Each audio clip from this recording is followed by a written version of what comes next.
আমরা দায়িত্ব নিয়েছি রোজার সময়। জাস্ট আমাদের প্রথম থেকেই লক্ষ্যমাত্রা ছিল যে ঈদ যাত্রাটা কিভাবে নিরাপদ করা যায়। আর নৌপথে ঈদ যাত্রাটা আল্লাহ রাব্বুল আলামিনের রহমতে আপনারাও বলেছেন যে মোটামুটি সবাই হ্যাপি, সবাই খুশি। এই ধারাটিকে আমরা অব্যাহত রাখতে চাই। আর পরবর্তী যে বিষয়গুলো আছে, ঈদের বন্ধের পরে কালকে থেকে অফিস শুরু হবে, আমরা কালকে থেকে এই কাজগুলো স্টার্ট করব। এখানে পটুয়াখালী এই ঘাট থেকে সদরঘাটের ভাড়া হলো 503 টাকা। 503 টাকা। পটুয়াখালী থেকে সদরঘাটের ভাড়া 503 টাকা। মালিকদের সাথে, জাহাজ মালিকদের সাথে মন্ত্রণালয়ের যে কথা হয়েছে, বিআইডব্লিউটি এর যে কথা হয়েছে, তারা 10% ভাড়া কম নিবে বলে আমাদেরকে কথা দিয়েছেন। সেই 452 টাকা আসে 10% কমে। তারা রাউন্ড ফিগার করে 450 টাকা টানিয়ে দিয়েছেন এবং আমি যতগুলো মানুষের সাথে কথা বলেছি সবাই আমাকে 450 টাকা ভাড়ার কথাই বলেছে।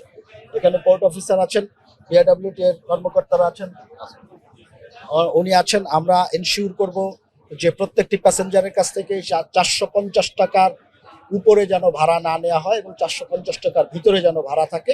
এটি আমরা আগেও নিশ্চিত করেছি। এই যে ফিরতি যাত্রা ঢাকার মুখে, সেখানেও আমরা এই 450 টাকা ভাড়ার 10% কমের যে ভাড়াটি আছে সেটি আমরা নিশ্চিত করব।